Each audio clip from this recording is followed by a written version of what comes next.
kamu pagi-pagi udah ceria. Enggak kok, enggak kenapa-napa, cuma lagi malas ngomong aja. Kamu sakit nih? Tahu nih, kita buat tidurnya sehat banget.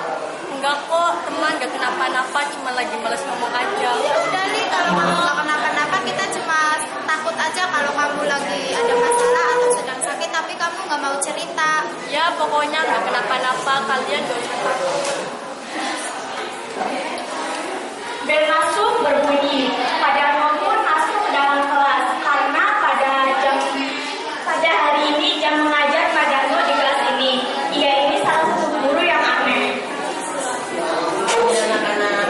Pagi Pak. Baik, pada hari ini kita akan mengulang materi yang minggu lalu Bapak berikan. Sebelumnya kumpulkan tugas kalian. Iya Pak. Pak, tugas saya tertinggal di rumah. Tertinggal, kamu tidak membawanya atau tidak membuatnya? Tertinggal Pak, sungguh saya tidak berbohong. Ya sudah, kalau seperti itu kamu tidak mendapat nilai seperti teman-teman kamu. Tadi aku lupa masuk ke dalam tasku. Baik, Bapak akan memberikan selembar kertas yang isinya materi-materi yang untuk kalian pelajari. Pak Darno membagikan kertas lembaran itu. Anak-anak pun membacanya dan memahaminya. Lalu ia memeriksa tugas yang dikumpulkan tadi. Tiba-tiba Bapak Kepala Sekolah datang dan masuk ke dalam kelas. Permisi Pak Darno, saya minta waktunya sebentar. Ya, silakan Pak, waktu jam belajarnya juga sudah selesai. Anak-anak, maaf Bapak waktu kalian belajar. Sebentar, Bapak kesini mau memanggil anak yang bernama Lili. Yang bernama Lili, acungkan tangan. Saya Pak. Ikut di ruang Bapak, ada yang Bapak mau bicarakan. Baik Pak. Ada apa ya Pak sampai saya dipanggil ke ruang Bapak? Ini, apa benar kamu menunggak SPP 3 bulan? Iya Pak, saya belum membayar uang SPP selama 3 bulan. Kenapa kamu menunggak 3 bulan?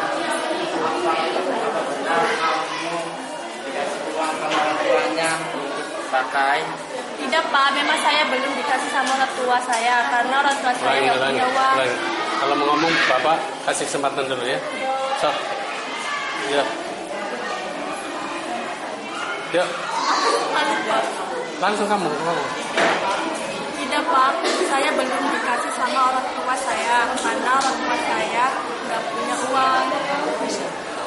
Ya sudah, Bapak sarankan ke kamu secepatnya kamu lunasi karena sebentar lagi kamu akan UAS. Baik Pak, secepatnya saya akan melunasinya. Ya kembali ke kelasmu. Salaman dulu. Akhirnya Lili kembali. Memanggilmu ada apa? Ada masalah ya? Enggak kok, cuma ngobrol tentang perpisahan aja. Aku kan ketua panitia.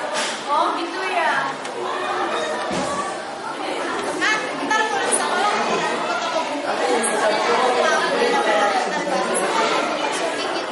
Iya oke. Kamu diatur. Di, kok kamu diem aja sih? Apa kamu nggak mau ikut? Iya Tra, kayaknya aku nggak ikut deh. Soalnya kan kamu tahu sendiri ayahku sudah sakit, belum sembuh. Jadi aku harus jaga ayah. Oh ya sudah kalau begitu. Bel istirahat pun berbunyi. Sore sudah istirahat, kita mau yuk kita lapar. Gimana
terpaksa banget. Emang kamu terpaksa kenapa? Aku terpaksa karena aku belum membayar uang SPP selama 3 bulan. Orang tua aku gak punya uang, kamu tahu sendiri kan? Tapi kamu gak harus seperti ini, Li. Iya, Li. Kenapa kamu gak jujur aja sama kita? Kalau kamu jujur sama kita, kita pasti bantu kamu kok. Bener banget, pantas aja dari tadi ikhlas aja. Ra, Lala, menyesal tidak jujur sama kalian. Aku tidak ingin menyusahkan kalian semua, karena terutama Ra. Aku maafin kamu, Li. Aku maafin kamu, Li. Kalian maafin Bapak. Aku maafin kamu, Li. Aku tahu kok pasti kamu melakukan ini semua karena kamu terdesak kan? Iya, makasih Ra udah maafin aku. Ya udah,